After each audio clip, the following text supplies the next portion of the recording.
دانیہ قرآن academy. یہ قرآن وہ رستہ دکھاتا ہے جو سب سے سیدھا ہے، اور مومنوں کو جو نیک عمل کرتے ہیں بشارت دیتا ہے کہ ان کے لیے اجر عظیم ہے۔ نحمده ونصلي على رسوله الكريم اما بعد فاعوذ بالله من الشیطان الرجیم بسم اللہ الرحمن الرحیم۔ السلام علیکم ورحمۃ اللہ وبرکاتہ۔ امید ہے آپ سب خیریت سے ہوں گے، انشاءاللہ جہاں ہوں گے ایمان اور صحت کی نعمت سے مالا مال ہوں گے۔ ہاں جی، تو آغاز کرتے ہیں ہم اپنے آج کے سبق کا دعاؤں کے ساتھ۔ تو چلیے شروع کرتے ہیں۔ اللہم صلی علی سیدنا و مولانا محمد وعلی آل سیدنا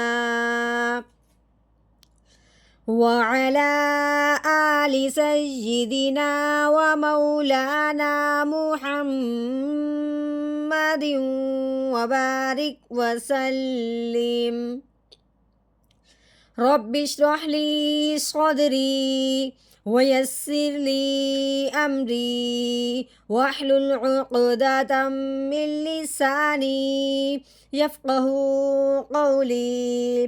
رب زدنا علما رب زدنا علما رب زدنا علما۔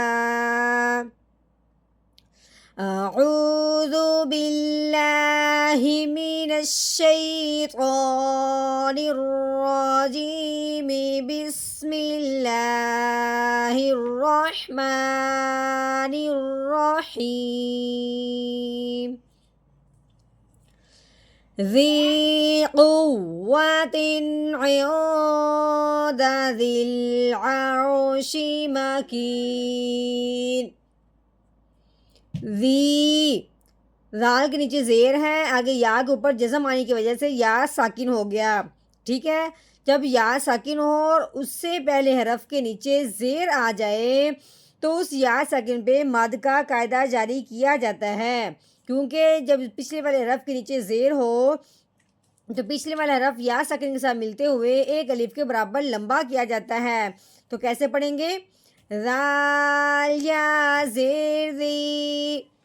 ہاں جی، قاف کے اوپر پیش ہے، واؤ مشدد ہے۔ واؤ مشدد کیوں ہے؟ کیونکہ اس کے اوپر یہ تین دندوں والی شاد لگی ہوئی ہے۔ یہ شاد والا جو حرف ہوتا ہے اس حرف کو مشدد کہتے ہیں۔ اب ہم نے کیا کرنا ہے؟ قاف کو واؤ مشدد کے ساتھ ملانا ہے دباتے ہوئے، کیونکہ مشدد حرف جو بھی ہوتا ہے اس کو ہمیشہ دباؤ، جماؤ اور ٹھہراؤ کے ساتھ پڑھا جاتا ہے۔ تو کیسے پڑھیں گے؟ قاف واؤ پیش قو۔ کیسے؟ قو، واؤ کے اوپر زبر ہے، واؤ زبر وا، قو وا۔ ہاں جی، تا کے نیچے تنوین ہے، آگے عین ہے۔ اب یہ دیکھنا ہے کہ تنوین کے بعد آگے عین حروف ہلکی میں سے ہے۔ اب ہم نے تنوین پہ غنہ نہیں کرنا، بغیر غنے کے اظہار کے ساتھ پڑھنا ہے۔ تو کیسے پڑھیں گے؟ تا دو زیر تین قوتین۔ ہاں جی، عین کے نیچے زیر ہے، آگے نون ساکن ہے۔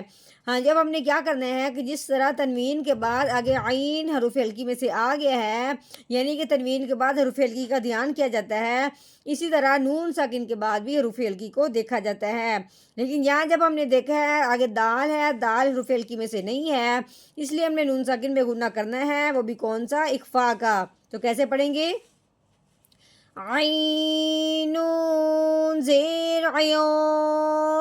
دال کے اوپر زبر ہے، دال زبر دا، عیو دا۔ ہاں جی، دال کے نیچے زیر ہے، آگے یا خالی ہے۔ اب یہ خالی ہے، اس کو ہم نے کچھ نہیں پڑھنا، یعنی کہ یا جب ہے ہی خالی اس کو ہم نے پڑھنا بھی نہیں ہے۔ آگے یہ الف ہے، اس الف کے اوپر بھی کوئی زبر زیر پیش نہیں ہے، اس الف کو بھی ہم نے نہیں پڑھنا۔ آگے لام کے اوپر کیا ہے؟ جزم ہے، لام ساکن ہو گیا، اب ہم نے لام ساکن پڑھنا ہے۔ اب ہم نے ذال کو لام ساکن کے ساتھ ملا دینا ہے۔ تو کیسے پڑھیں گے؟ ذال لام زیر ذل، ٹھیک ہو گیا۔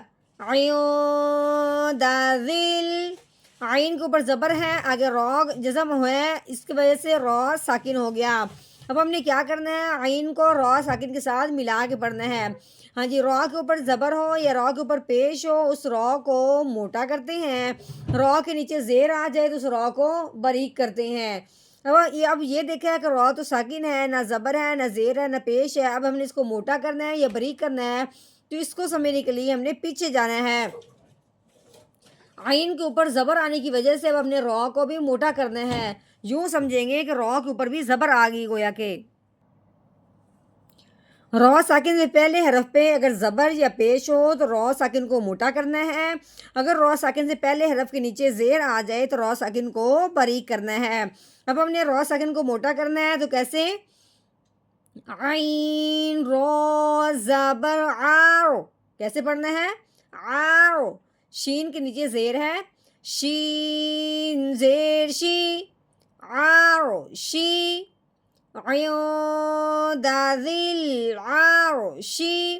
میم کے اوپر زبر ہے، کاف کے نیچے زیر ہے.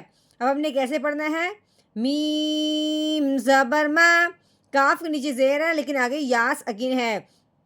اب اس یا ساکن پہ مد کا قاعدہ جاری ہوگا. کیوں؟ کیونکہ یا ساکن سے پہلے حرف کے نیچے زیر آ جائے اس یا ساکن پہ مد کا قاعدہ جاری کیا جاتا ہے. کیونکہ یا ساکن سے پہلے حرف کے نیچے جب زیر ہوتی ہے، وہ زیر والا حرف جب یا ساکن کے ساتھ ملتا ہے تو ایک الف کے برابر لمبا کیا جاتا ہے. کیسے، کاف یا زیر کی، ما کی، نون دو زیر نین، ماکینن. اب ہم نے کیا کرنا ہے، یہاں پہ وقف کرنا ہے. جو گول دائرہ ہے اس کو وقف کہتے ہیں. یعنی جب بھی گول دائرہ آ جائے، وقف آ جائے تو ہم سمجھتے ہیں، کہتے ہیں یہاں پہ کیا ہوگی، آیت مکمل ہوگی. اب یہ وقف آنے کی وجہ سے آخر والے حرف کو کیا کرتے ہیں، ساکن کیا جاتا ہے.